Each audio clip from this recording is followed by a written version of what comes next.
산발랏이 우리가 성을 건축한다 함을 듣고 크게 분노하여 유다 사람들을 비웃으며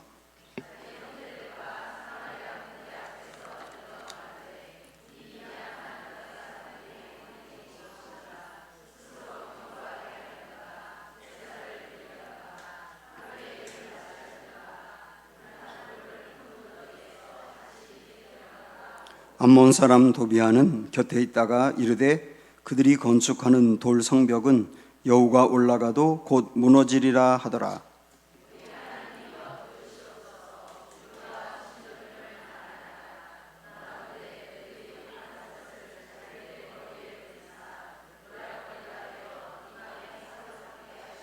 주 앞에서 그들의 악을 덮어두지 마시며 그들의 죄를 도말하지 마옵소서.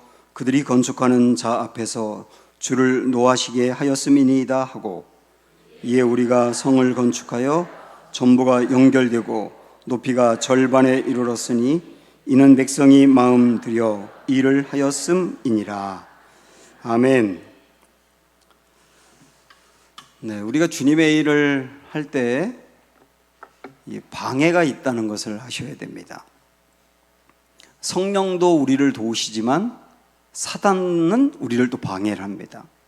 사단의 다른 이름이 대적자인데요, 우리가 잘 될 때 넘어져서 교만하게 만드는 것도 대적하는 일이고, 우리가 어려울 때 넘어져서 좌절하게 하는 것도 사단의 일이에요. 사단이 사람을 통해서도 우리를 무너뜨리려고 할 때가 많습니다. 지금 이 느헤미야 이 말씀은 무너진 성벽을 재건하는 이야기인데요, 이스라엘 백성들이 이 무너진 성벽 재건해야 되겠다 하고 결단을 했을 때, 그때 산발랏이라는 사람하고 도비아 이런 사람들이 조직적으로 방해를 했어요. 그래도 꿋꿋하게 느헤미야를 중심으로 계속 일을 해 나가니까 이번에는 성을 건축해 가는 과정에서 또 방해를 하는 겁니다. 우리에게 그런 일이 있을 수 있다, 우리의 무너진 성벽을 재건하는데도 방해가 있다 하는 것을 알고 가야 된다고요. 그러면 어떻게 방해를 하는가 한번 보면 세 가지 양상으로 이렇게 방해를 했는데, 첫째는 조롱을 하는 겁니다. 조롱, 마음을 무너지게 하는 거라고요. 1절부터 한번 보실까요? 어떻게 방해를 하느냐면, 시작. 산발랏이 우리가 성을 건축한다 함을 듣고 크게 분노하여 유다 사람들을 일단 비웃었다 그랬잖아요. 비웃는 방법으로 조롱을 하는 겁니다. 그리고 2절 보면 자기 형제들과 사마리아 군대 앞에서 일러 말하되 이 미약한 유다 사람들이 하는 일이 무엇인가? 야, 저 연약하기 짝이 없는 저 녀석들이 무슨 일을 하려고 하는 거야? 이렇게 말했다는 거죠. 그리고 스스로 견고하게 하려는가? 제사를 드리려는가? 하루의 일을 마치려는가? 불탄 돌을 흙무더기에서 다시 일으키려는가? 저 사람들이 성벽을 재건하기 위해서 쓰는 재료를 봐라, 다 성에 불탄 것 같고 또 쓰고 있다. 그러면서 3절에 보면은 암몬 사람 도비아는 곁에 있다가 이르되 그들이 건축하는 돌 성벽은 여우가 올라가도 곧 무너지리라. 여우는요 원래 살금살금 다니거든요. 살금살금 다니는 여우가 올라가도 무너질 정도로 형편없다, 이렇게 성을 건축해 가고 있는 사람들의 마음을 긁고 그 마음을 흔드는 거예요. 사람이 마음이 상하는 게 항상 문제거든요. 제가 이 목회를 하면서, 목회라고 하는 게 사람을 대하는 일이잖아요. 목회를 하면서 깨달은 게 있어요. 깨달은 게 두 가지가 있는데, 하나는 이 교인이든 누구든 뭐 가정에서든 직장에서든 그 일이 틀려서 참여를 안 하는 게 아니고 마음이 상해서 안 하더라고요. 다시 말하면 기분 나쁘면 안 하는 거예요. 그 일이 맞는 말이지만, 맞는 일이지만 기분 나쁘면 안 하는 거예요. 야, 그래서 사람이 마음이 정말 중요하구나 하는 것을 알게 됐어요. 또 하나는 뭐냐면, 안 하는 사람의 마음을 하게 만든다거나 그럴 때 무엇이 옳으냐 그르냐로 접근하기 전에 마음을 먼저 풀어줘야 된다는 것을 알게 됐어요. 저는 굉장히 논리적인 사람이거든요. 그래서 제가 설교를 해도 논리적으로 이렇게 하려고 하고, 다른 사람의 강의나 설교를 들을 때 앞뒤가 딱 이렇게 정확히 맞고 뭔가 이렇게 메모를 해야 되고 그게 맞지 않으면 도저히 저는 받아들이질 못하겠어요. 저는 그 논리적이에요. 그러다 보니까 옛날에도 이제 부부싸움을 하면 항상 논리적으로 접근을 했습니다. 어떤 일이 딱 생겨서 아내하고 다투게 되면 쭉 제가 이렇게 정리를 해요. 내가 잘못한 게 뭔가, 제 아내가 잘못한 거 뭔가, 그리고 그걸 가지고 얘기를 하는 거. 봐, 이거는 분명히 당신이 잘못했잖아. 이건 내가 잘못한 게 맞고. 근데 제가 이렇게 정리한 게 정확히 맞거든요.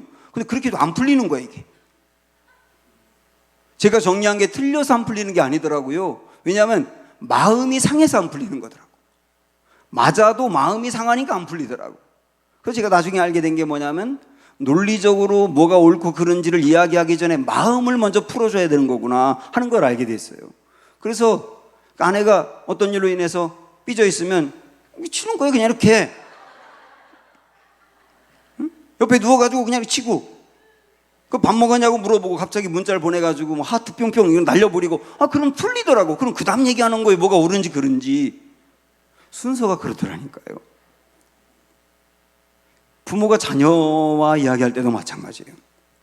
우리 아이들을 설득해야 될 때나 꾸중해야 될 때나 그럴 때 이제 부모가 그 아이들을 보면서 옳고 그름으로 따신다고요. 애들 마음은 상해 있는데 절대 접근이 안 되는 거예요. 우리 예수님은 어떻게 하셨느냐면, 우리 예수님이 이런 말씀 하셨죠. 수고하고 무거운 짐진 자들아. 수고하고 무거운 짐을 진 사람들이니까 마음이 상해 있을 거 아니에요. 그 사람들에게 먼저 뭐라고 말했냐면 내게로 와서 쉬어라.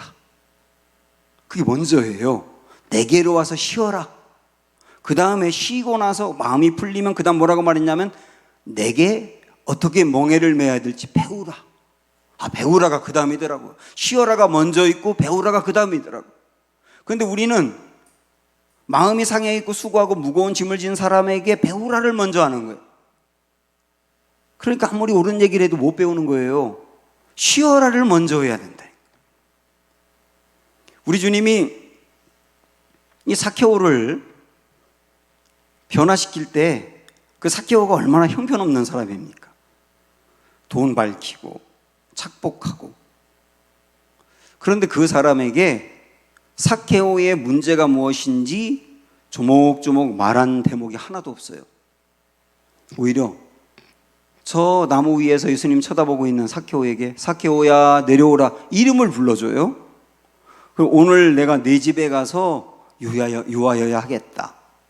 그 말은 뭡니까? 나 오늘 당신 집에 가서 잠자고 싶다는 거예요. 이게 얼마나 놀라운 일입니까? 잠자고 싶대요. 같이 자고 싶대요. 같이 식사하고 싶대요. 삭개오가 얼른 예수님과 제자들을 집으로 데려가서 잔치를 벌이고 함께 유하고 난 다음에 주님이 뭐가 옳은지 그른지 말하지도 않았는데 삭개오가 풀려가지고 자기가 얘기하잖아. 돈을 내놓겠다고? 잘못한 사람에게 갚겠다고?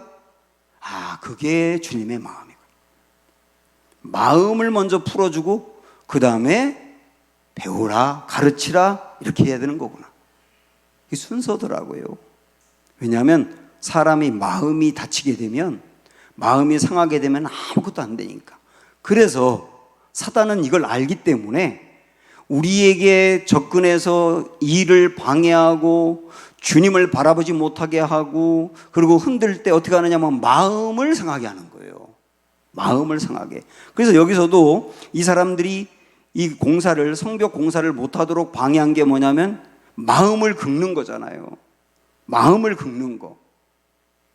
그런 일이 사단에 있다. 사람들도 그렇게 방해를 할 수 있다 하는 걸 아셔야 된다고요. 사실 이 조롱이라고 하는 거, 지금도 한국교회 목회자나 교회가 세상으로부터 조롱을 많이 받고 있는데, 목회자나 교회가 잘못해서 조롱받는 것도 많이 있어요. 그런데 이런 생각도 해봅니다. 그러면 목회자와 교회가 잘못하는 게 없으면 조롱을 안 받을까? 아니요. 그때도 조롱이 있는 거예요. 잘못하는 거는 고쳐야 되지만 그 잘못하지 않으면 조롱이 없을까? 아니요. 교회는 언제나 잘할 때도 조롱을 받았어요. 그래서 우리가 주님의 일을 하려 할 때 내 마음에 성벽, 무너진 성벽을 재건하려고 할 때 조롱이 있다. 일단 알자고요, 이걸. 근데 또 어떤 게 있느냐? 낙심에 빠지게 합니다. 자, 보세요. 이제 7절부터 보시면 산발락과 도비아와 아라비아 사람들과 암몬 사람들과 아스도 사람들이 예루살렘 성이 중수되어 그 허물어진 틈이 메꾸어져 간다 함을 듣고 심히 분노하여 다 함께 꾀하기를 예루살렘으로 가서 치고 그곳을 요란하게 하자 하기로. 처음에는 마음을 긁었는데 마음을 긁는 것으로 안 되니까 그 다음에 이번에는 물리적으로 공격을 가하겠다는 거예요. 치자, 그들을 치자, 다 같이 모여서 그들을 치자, 이러지 않습니까? 그러니까 10절 보시면 유다 사람들은 이르기를 흙무더기가 아직도 많거늘 짐을 나르는 자의 힘이 다 빠졌으니 우리가 성을 건축하지 못하리라, 이러지 않습니까? 그러니까 이 방해하는 사람들이 물리적으로 막 치자고 이야기하고 위협하고 그러니까 그 공사를 하던 이스라엘 백성들이 어떻게 되느냐면 힘이 빠졌대요. 이게 뭡니까? 낙심이죠. 낙심. 그러면서 하는 말이 뭐냐면 우리 공사 끝내지 못할 거야 아마. 사람들 사이에 우리 그 일 못할 거야, 절대 안 될 거야, 패배할 거야, 뭐 이런 말들이 퍼져나가게 되더라는 거예요. 이건 뭐냐면 낙심이라고 하는 거예요. 야, 우리를 낙심하게 해서 주님의 일을 못하게 하는 일들이 있는 거구나 하는 것을 아는 대목 아닙니까? 그래서 우리 성도들도 교회 안에서도 그렇고 여러분 가정이나 일터에서도 마찬가지, 내 일과 내 말이 다른 사람을 낙심에 빠지지 않도록 조심하셔야 돼요. 그래서 예를 들어 가지고 나이가 많은데 결혼 안 한 사람에게 요즘은 결혼 언제 할 거야? 이렇게 말하는 거 절대 아닙니다. 그거는 낙심에 빠지게 하는 말이에요. 그 다음에 결혼했는데 애는 언제나, 애는 늦게 나면 장애가 생길 수, 이런 말 절대로 하는 거 아니에요. 시험 본 사람에게 시험 어떻게 됐냐? 물어보는 거 아니라고요. 합격했으면 걔가 얘기해. 아무 얘기 없으면 떨어진 거야, 그거는. 그냥 그렇게 알면 돼요. 뭘 물어보냐고, 그런 거를.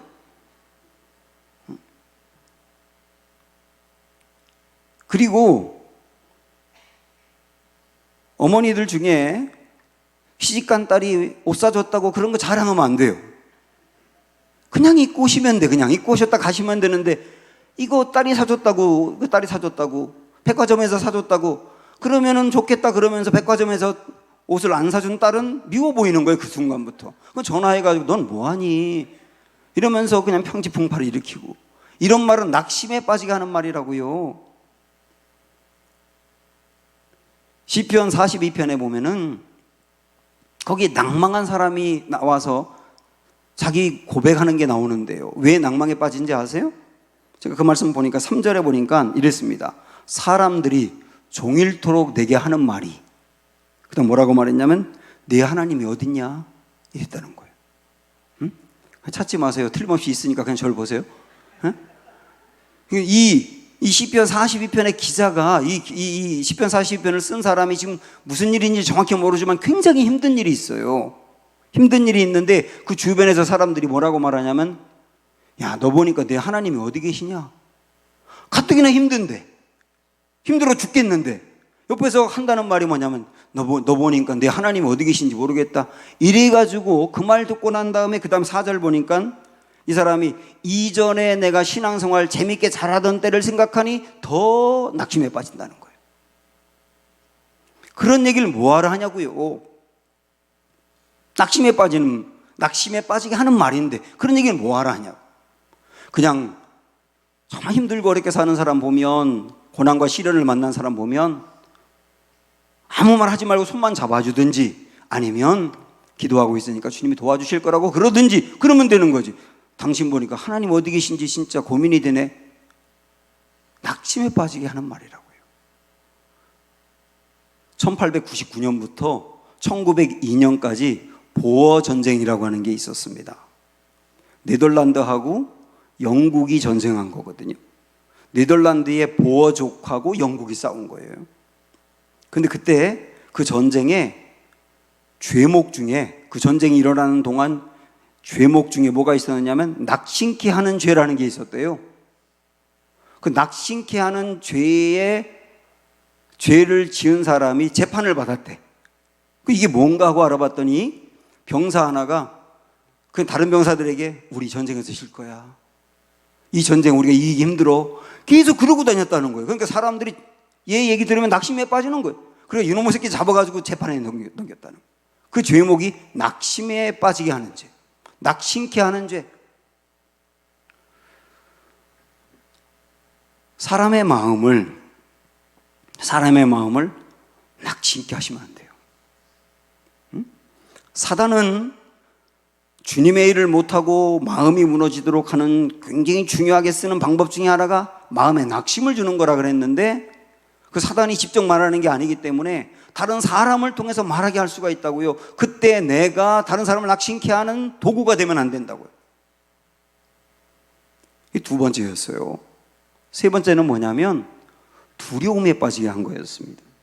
자, 다시 말씀으로 가서 11절 보시면, 우리의 원수들은 이르기를 그들이 알지 못하고 보지 못하는 사이에 우리가 그들 가운데 달려 들어가서 살육하여 역사를 그치게 하리라 하고 더 강하게 공격하는 거예요. 더 강하게. 이렇게도 안 되고 저렇게도 안 되니까 더 강하게 공격. 12절에 그 원수들의 근처에 거주하는 유다 사람들도 그 각처에서 와서 10번이나 우리에게 말하기를 너희가 우리에게로 와야 하리라 하고. 이게 무슨 말입니까? 이 성벽 건축을 방해하는 사람들, 가까이 있는 유대인들은 위협을 더 당하는 겁니다. 굉장히 무서운 거예요. 적들이 두렵고 무서우니까 느헤미야에게 10번이나 사람을 보내가지고 하는 말이 뭐냐면, 빨리 와서 우리를 도와달라고, 지금 우리 죽겠다고 빨리 와 도와달라고 10번이나 보내. 10번이나. 그 말은 뭐냐면 지금 이스라엘 백성들 안에 두려움이 가득했다는 거예요. 그래서 14절에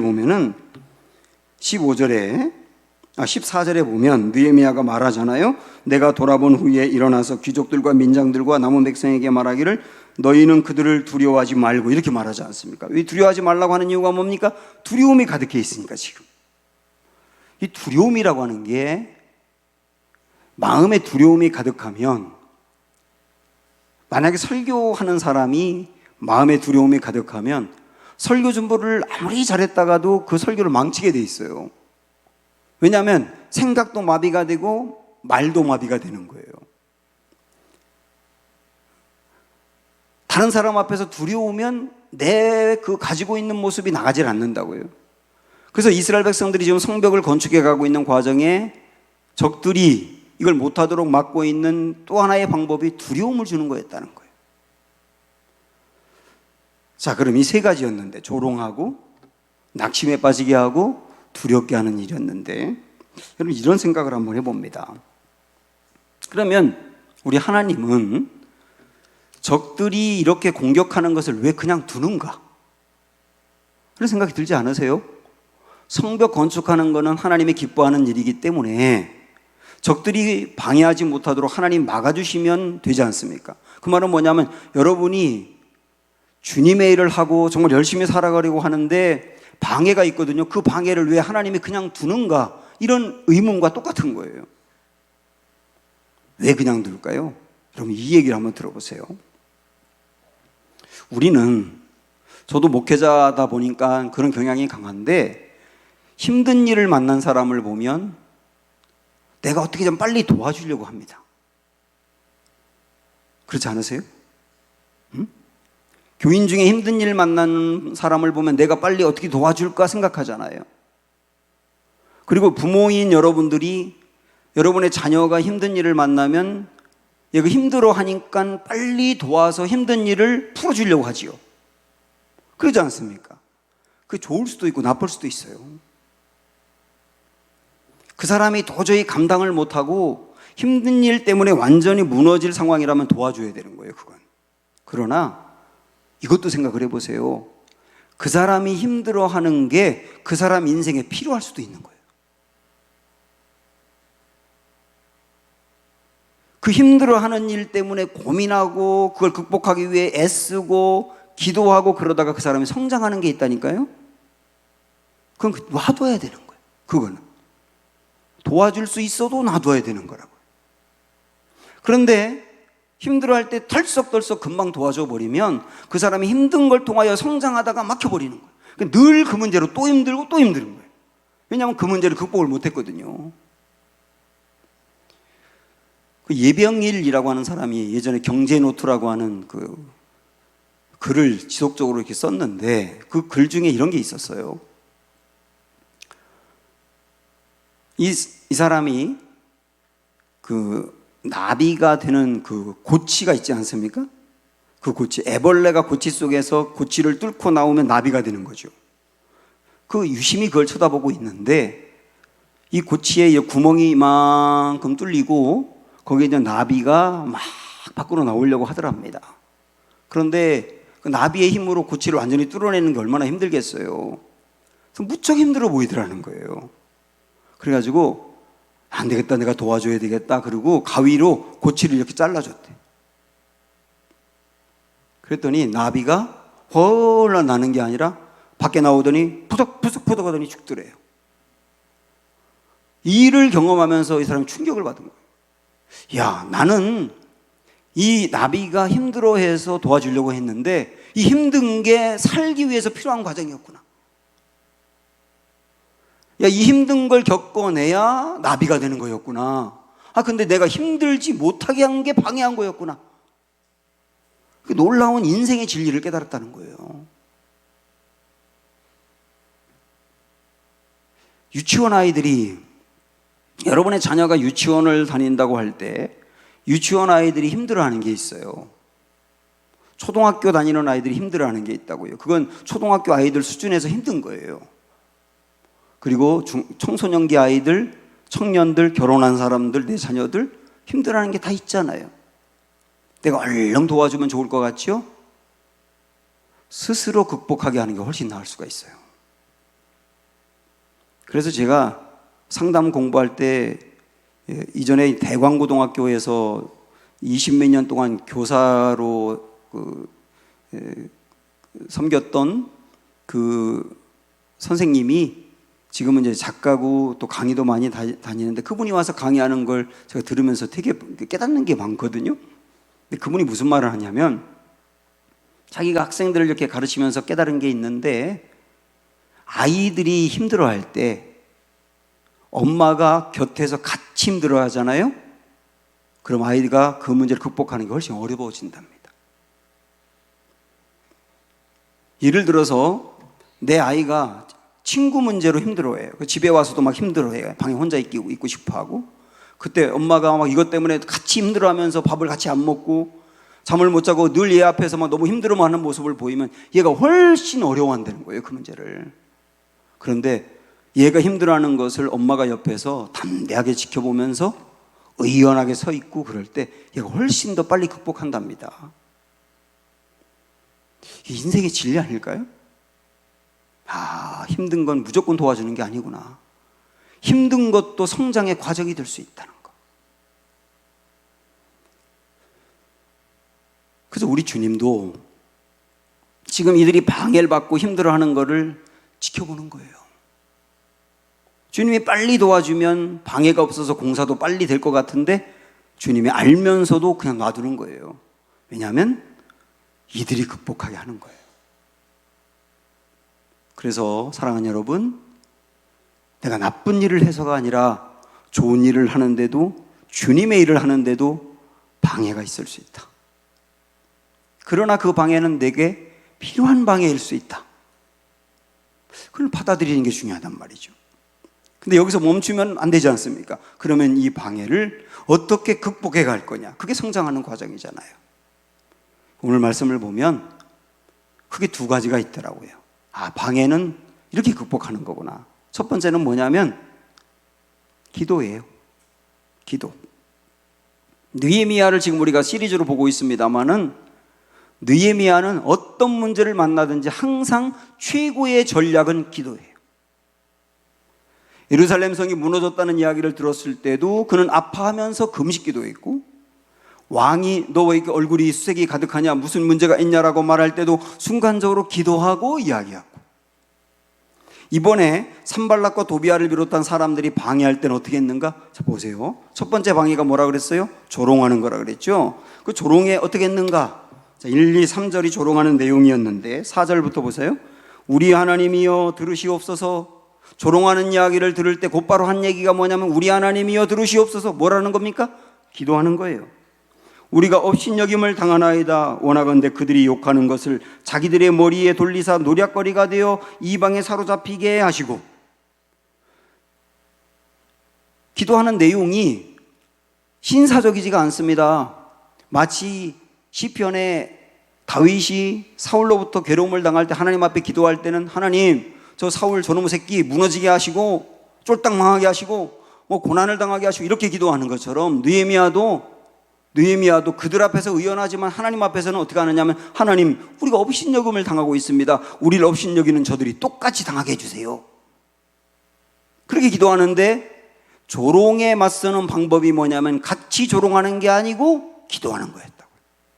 자, 그러면 두 번째로 낙심을 줬다고 했지 않습니까? 낙심을 줄 때의 방법은 뭐였는가? 9절을 보세요. 우리가 우리 하나님께 기도하며 그들로 말미암아 파수꾼을 두어 주야로 방비하는데, 그들이 낙심에 빠지게 할 때 느헤미야의 방법은 뭐냐면 이번도 기도예요. 조롱할 때도 기도, 낙심에 빠지게 할 때도 기도. 그럼 세 번째는 두려움에 빠지게 했다고 했지 않습니까? 두려움에 빠지게 할 때는 어떻게 했는가? 13절 14절 보시면 내가 성벽 뒤에 낮고 넓은 곳에 백성이 그들의 종족을 따라 칼과 창과 활을 가지고 서 있게 하고 내가 돌아본 후에 일어나서 귀족들과 민장들과 남은 백성에게 말하기를 너희는 그들을 두려워하지 말고 지극히 크시고 두려우신 줄을 기억하고. 사람들이 하는 말이 뭐냐면 여러분 적들이 여러분을 두렵게 한다고 거기에 너무 흔들리지 마세요. 우리의 하나님을 바라보세요. 주님은 크신 분이에요. 그렇게 사람들이 권면하는 내용도 뭡니까? 하나님을 바라보라는 거예요. 일종의 기도의 내용과 별반 다를 게 아닙니다. 그러니까 느헤미야는 어떤 공격을 당하든지 항상 전략은 기도예요. 기도예요. 이 전략으로 맞서 싸우는 겁니다. 성도인 우리들도 방해를 받을 때 우리의 무기는 기도가 되어야 한다. 그런데 기도를 안 하고 다른 방법으로 하니까 감정적으로 대응하다가 싸우거나 같이 다쳐버리고 아니면 더 낙심해버리고 이런단 말이죠. 기도다, 기도. 두 번째는 뭐냐면 기도하면서 그 다음에 하는 방법은 뭐냐면 그냥 계속 하는 겁니다. 방해하더라도 그냥 계속 하는 거예요. 6절을 보시면 4절 5절에 기도하고 난 다음에 6절 다 같이 읽어볼까요? 시작. 이에 우리가 성을 건축하여 전부가 연결되고 높이가 절반에 이르렀으니 이는 백성이 마음 들여 일을 하였음이니라. 적들이 조롱하며 방해할 때도 기도하고 난 다음에 계속했다고요. 계속하다 보니까 절반쯤 쌓더라는 거예요. 계속했다는 거예요. 9절 15절 이런 데 말씀 읽지 않겠습니다만 그런 말씀을 보더라도 적들이 방해해도 계속하는 거예요. 그래서 이 말씀을 세번역에서 6절을 뭐라고 표현하고 있냐면 우리는 성 쌓는 일을 계속하였다 이렇게 표현하고 있어요. 적들이 아무리 방해하고 공격해도 우리는 하나님이 하라고 하는 그 일이고 옳은 일이니까 기도하면서 계속했다. 여러분 방해를 이기는 무기가 뭔지 아세요? 기도하며 계속하는 거예요. 계속하는 거. 이 계속하는 거를 다른 용어로 표현하면 사단이 우리를 무너뜨리기 위해서 공격할 때 어떻게 하면 되느냐면 제가 이전에 한번 말씀드린 적이 있죠. 반대 정신으로 싸우라. 반대 정신으로 싸우라. 이게 무슨 말입니까? 사단이 주는 마음 반대로 하라는 거예요. 사단이 낙심을 주면 낙심에 빠져버리면 사단에게 진 거니까 낙심을 줄 때 그냥 하던 일을 계속하라는 거예요. 조롱을 당하게 되면 조롱했다고 흔들려버리고 교회 일이고 뭐고 다 그만두겠다 이렇게 하지 말고 조롱을 당하더라도 내가 가야 될 길을 그냥 뚜벅뚜벅 걸어가자 이 말이에요. 그래서 만약에 내가 뭔가 작정하고 성가대를 섰다거나 찬양대를 섰는데 뭐 그런 사람들이 우리 교회는 전혀 없겠지만 노래도 못하면서 무슨 찬양대야 그러면 그냥 하는 거예요, 그냥. 그 다음 주에 또 여기 서 있고 여기 또 앉아 있고 그럼 그냥 하는 거라고. 잘하는 사람만 하냐고 이게. 근데 영혼으로 부르면 되지 않냐고 그러면서 그냥 하는 거예요. 교회 나온 지 얼마 안 됐는데 막 열심히 일한다고 아유 교회 나온 지 얼마 됐다고 설쳐대 이러면 지금 낙심에 빠지고 조롱하는 일이 될 때 그때 아유 설치면 안 되겠구나 하고 겸손한 마음으로 그만둬 버리면 지는 거라고요. 설쳐대다고 된다고 말을 하든 안 하든 그냥 그 일을 그 다음 주에 또 하는 거예요. 그게 반대 정신이라니까요. 그럼 뭐라고 하겠어요? 열심히 교회에서 이것저것 하다 보니까 그 일 안 하는 사람이 아유 교회 혼자 다녀? 이렇게 말하기도 하잖아요. 혼자 다녀? 그렇게 마음에 낙심을 주면 그럼 권사님하고 같이 해요? 이러면 되잖아요. 혼자 다녀 그러니까 아유 하지 말란 얘기구나. 그리고 다 내려놓고 주님만 바라봐요. 무슨 바라보긴 뭘 바라봐 그게. 그냥 하는 거예요. 그냥. 반대 정신으로 싸워라. 내가 오늘 마음에 작정하고 기도 한번 해야 되겠다. 새벽 기도 진짜 작정하고 나가야 되겠다. 꼭 그렇게 작정하면 그날 밤을 새우거든요. 꼭 그렇거든요. 꼭 작정하고 새벽 기도 가야 되겠다 그러면 잠이 안 와요. 그러면은 아유 너무 이게 잠도 못 자는데 피곤하게 또 갔다가 감기 걸리면 안 되니까 그러면 지는 거예요. 그러면 다시 나와서 그 자리에 앉아있는 그게 이기는 거라니까요. 반대 정신으로 싸우는 게 방해가 있지만 지지 않을 수 있다. 기도하며 묵묵히 그냥 계속하는 거다. 단순하지만 이게 이기는 방법이라니까요. 이렇게 하셔서 승리하는 우리 모두가 되기를 축복합니다. 그 마지막으로 한 절 보면요. 그렇게 나아갔더니 15절 보세요. 시작. 우리의 대적이 우리가 그들의 의도를 눈치챘다 함을 들으니라. 하나님이 그들의 꾀를 패하셨으므로 우리가 다 성에 돌아와서 각각 일하였는데 하나님이 그 방해하는 꾀를 패하셨다고 나오잖아요. 기도하며 계속하니까 승리하더라는 거예요. 이런 은혜가 있기를 축복합니다. 우리 주 하나님 찬양하겠습니다.